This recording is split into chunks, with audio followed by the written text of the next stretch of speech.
Hello everyone, welcome to another video tutorial by Enlist Q. This video is part 2 of our tutorial about Q lists. In part 1, we discuss what lists are, different ways to create them, how to index them, and the difference between simple and general lists. Here's the video that I'm talking about. You can go watch it as this is a prerequisite for this video. In this part, we'll go over numerous functions that you can apply on lists. This in no sense would be an exhaustive list of all the functions available in Q that can be applied to lists. These are merely some commonly used functions that I believe you should be familiar with. So let's get started. So for our examples, we're going to use these two lists, A and B. As you can see, A has more elements, more items than B. So here you go, we have defined both A and B. Then first we're gonna talk about joining two lists, and you can do that by using a comma. So if you just say A comma B, that's gonna join list A with list B. So here you go, and this is what the output looks like. So as you can see from 1 to 5 up to here, that's A, and then we joined it with list B. To get a number of elements in a list, you can just run count on the list. So count A, that would get you the number of elements. So there are 13 elements in this list.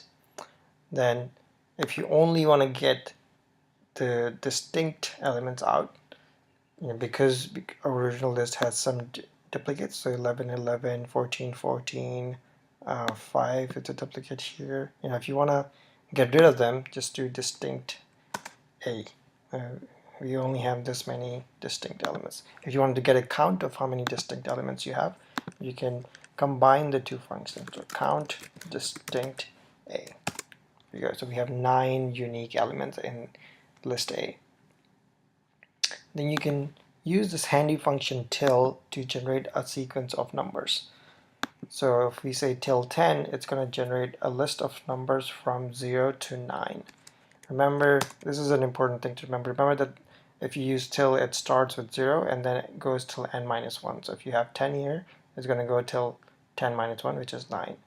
To shift this by any number of any value, just add that value to this list. So if you say, if you want to shift this by 1, which would make it start from 1 to 10, then you just say 1 plus till 10, and that will get you that. If you wanted to shift it by 5, you can do that too.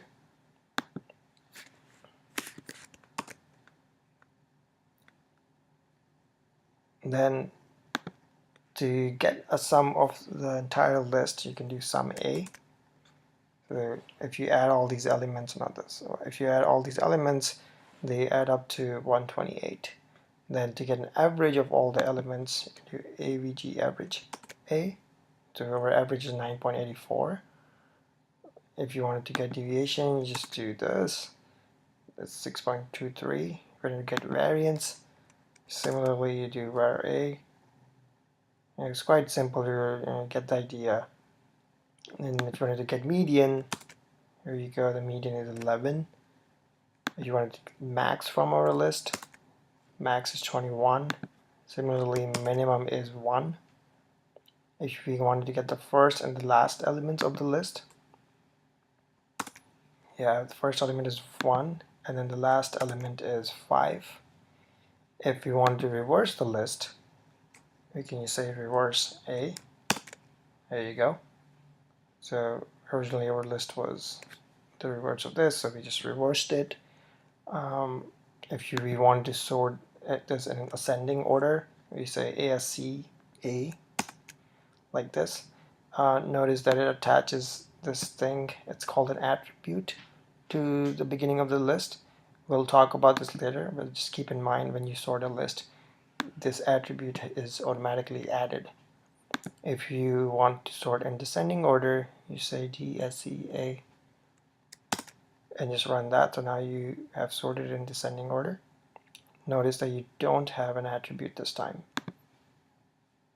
Then to get a difference of consecutive elements, now instead of getting one number back, like something that's the function sum or average would return. If we want to get a list of numbers which represent the differences between consecutive numbers in the list, we can use deltas.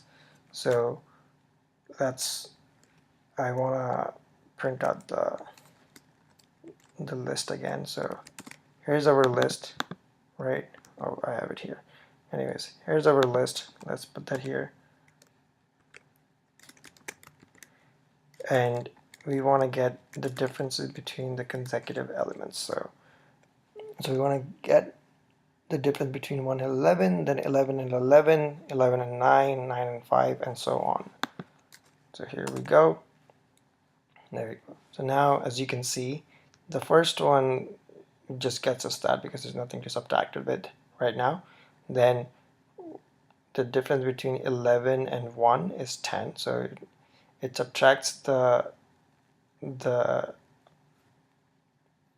second number from the previous number, not the other way around. Then you have 11 minus 11, which is 0. You have 9 minus 11, which gets you -2. 5 minus 9, -4, and so on. Similarly, we have a function called differ, which returns a list of booleans. Here, first of all, let me just fix this list because that's not the right one. So here's the list that we have, and if we run differ on that, it's going to return a list of booleans representing whether or not the two consecutive numbers differ from each other or not. So here you'll see that 1 and 11 do differ, so we'll get a true result back, so 1, and then after that 11 and 11 are the same, so it'll be 0. Then 11 and 9 are not same, so you get 1. And just like deltas, the first number would be 1 to begin with. So here we go. So 1 by itself, it's just 1. Then 1 and 11 are different, so we have 1. 11 and 11 are the same, so it's 0, and so on. So there you go. It returns a list of booleans. That's it. These are all the functions that I wanted to cover as basics. These are quite easy to use, and you'll see them all the time. They're very, very common. There are definitely way more functions that you can apply on lists, which are very powerful as well, but these are the good functions to start with.